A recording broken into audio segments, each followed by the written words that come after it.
Hello everybody, this is Wicked93, and today we're starting a new series called Minecraft and Life Skills.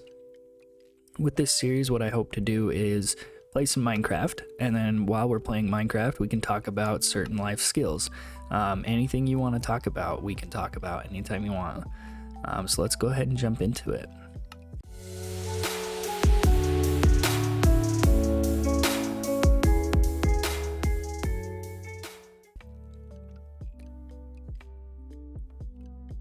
Alright, first of all, thank you for clicking on this video and watching up to now. I really appreciate it. If you do like this video, please like and subscribe, and comment what you would like to talk about next time.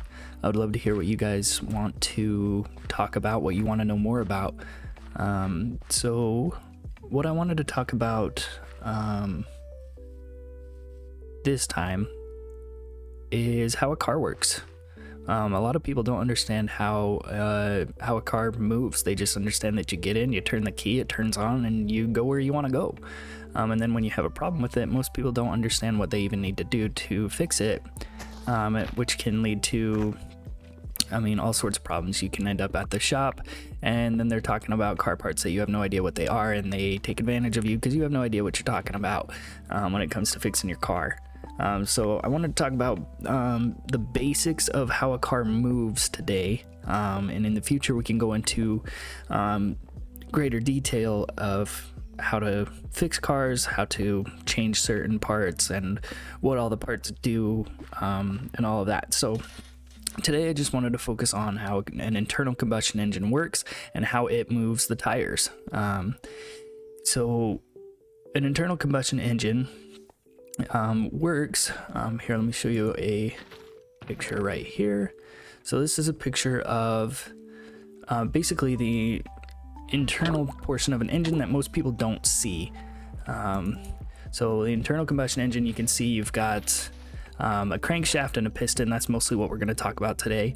In the center you can see the piston. It's that big gray portion and the green portion, and it is inside of a chamber. And that piston moves around and it cranks the crankshaft. So what causes the piston to move is the reason we call it an internal combustion engine.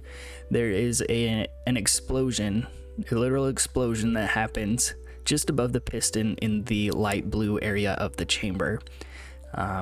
This explosion is caused by the gasoline that we put in our cars and oxygen, and then the explosion happens by the spark plug, which is in the very center at the top.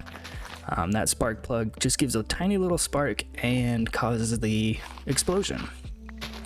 That explosion then causes the piston to move downward, and it moves in a circular motion around the crankshaft, which then cranks the crankshaft. So when that happens, let me show you another picture here of, this is a schematic of the engine, the drive shaft, the differential, and the transmission.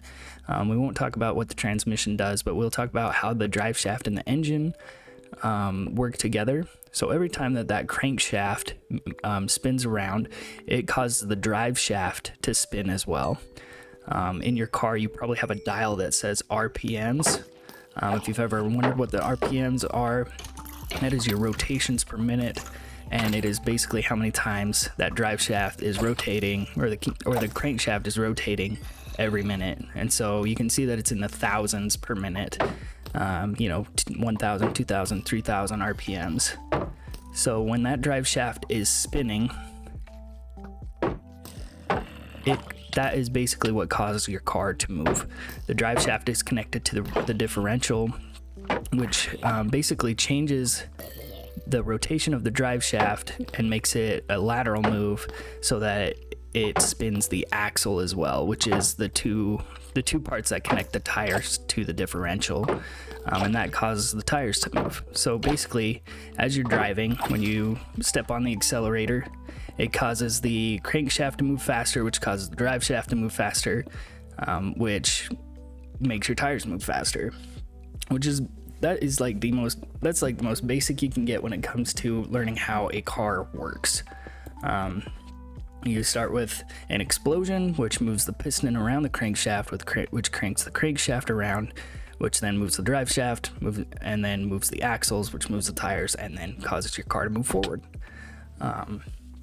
So that's like the basics of how a car works.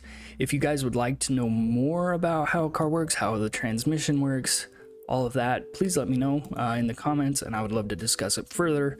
Also, if you happen to know more than I do about this this particular topic, please leave a comment down below and correct me. I love learning more, and so if I sound like an idiot up here talking about cars, let me know so we can make sure that I'm not misinforming people.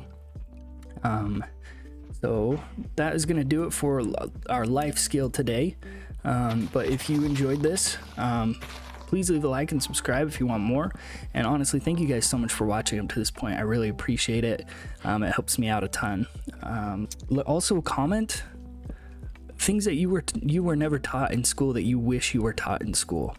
Those will be future topics that we can talk about.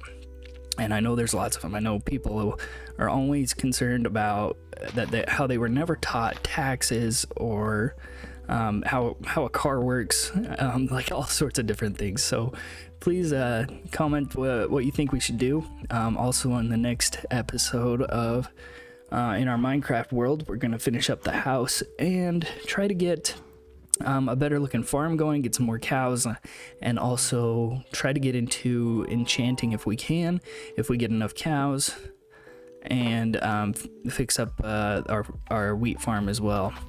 And then hopefully we can get along a little further, get some better tools, get diamonds, things like that, find a way to get XP so we can actually do the enchanting, things like that. But thank you guys so much for watching, and I will catch you next time.